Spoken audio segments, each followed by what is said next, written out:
I just wanted to drink my coffee in peace. But in this neighborhood, it seems like even breathing requires a permission slip.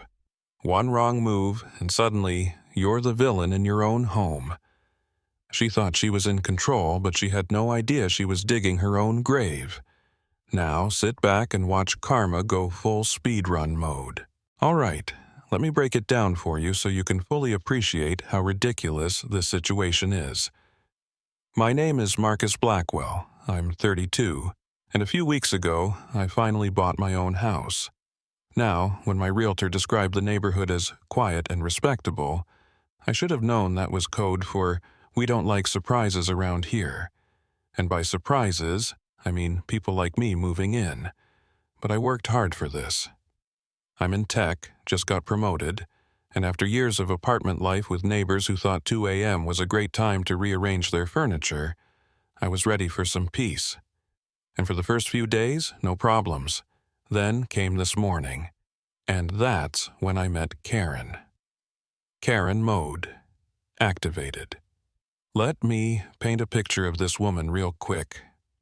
Karen Reed, 48 years old, 3 divorces in, owns 2 tiny dogs that bark like alarms, and treats the HOA like it's the Supreme Court.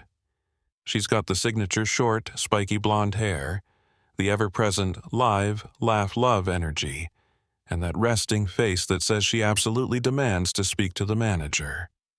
I had seen her before, mostly peeking at me through her blinds like I was a mystery she needed to solve. But today? Oh, today she decided to take things to the next level. So there I am, sitting on my porch, minding my business, enjoying my morning coffee, taking in the fresh air. The birds are chirping, the sun is out, a perfect day. Then, out of nowhere, "Hey, you!"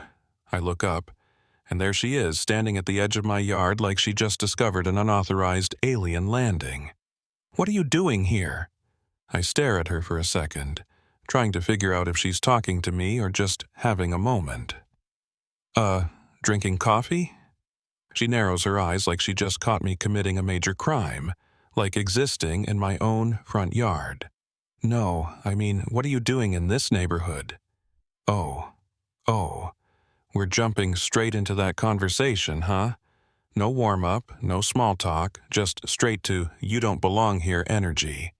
"I live here, Karen." Her face twists like I just told her gravity isn't real. "You live here?" "Yeah. Bought the house." "With what money?" Now, I need to pause for a second because what kind of question is that? Does she think I won a game show? Found a magic lamp? What's the logic here? "With money, from my job, like people do."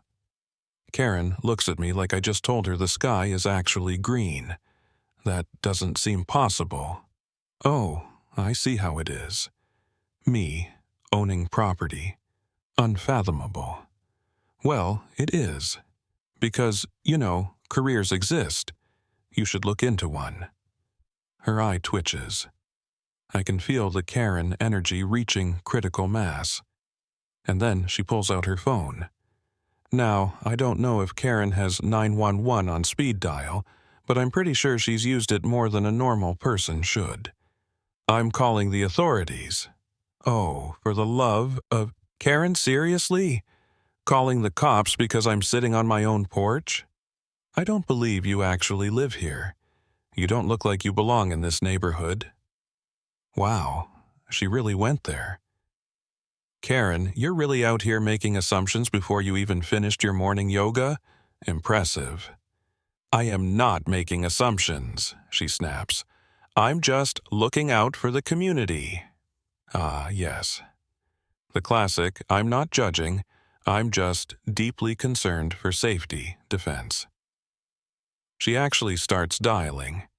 She is really about to call someone because I'm drinking coffee in my own front yard. And just when I think my morning can't get any more ridiculous, a white guy in a baseball cap walks up my driveway. And everything changes. The energy shift. Karen's phone drops an inch. Her body language does a complete 180. "Oh, good morning, sir," she chirps, her voice suddenly dripping with politeness. "Do you know this man?" The guy stops, looks at her, then looks at me, and then he grins. "Yeah, Karen, I know him." Karen's perfect fake smile flickers for a second. "Oh, that's great. Are you, neighbors?" And that's when he drops the bomb. "Not exactly, but don't worry, Karen. You'll be seeing a lot more of me." Her face loses all color. For the first time all morning, Karen actually looks nervous. And me, I have no idea what's going on.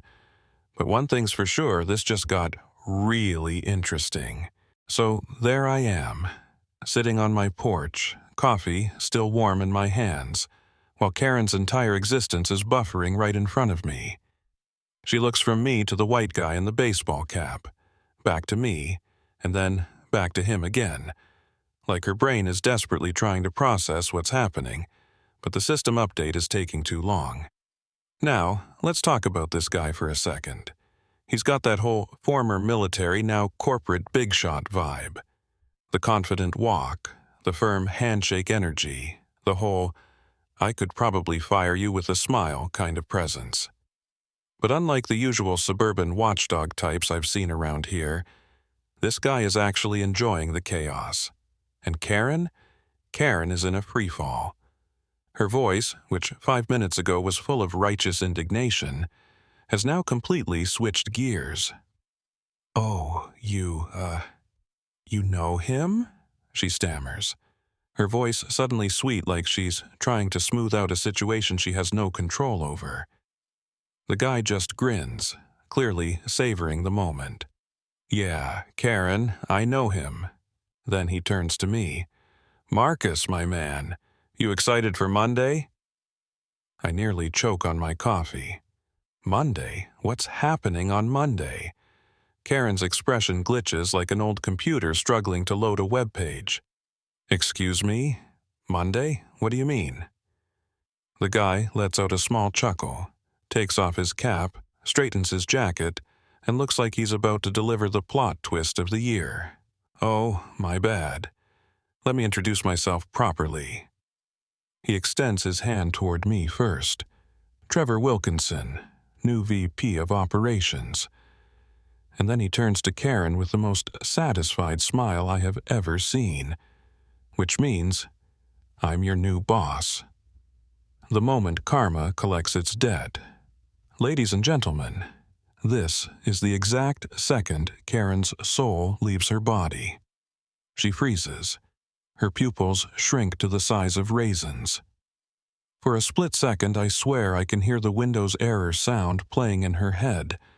And then, the best part, she tries to laugh it off. Oh, what a small world. I had no idea," she says, her voice suddenly dripping with artificial sweetness. Trevor is having the time of his life."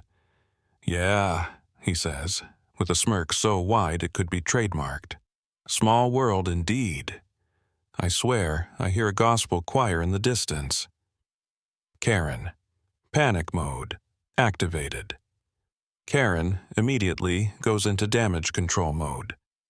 She straightens her cardigan, forces a fake, corporate tear smile, and starts talking fast, like she's trying to undo the last 5 minutes of her life through sheer willpower. "Oh, well, of course, I was just concerned, you know. As a responsible homeowner in the neighborhood, I just wanted to make sure everything was safe." Trevor doesn't blink.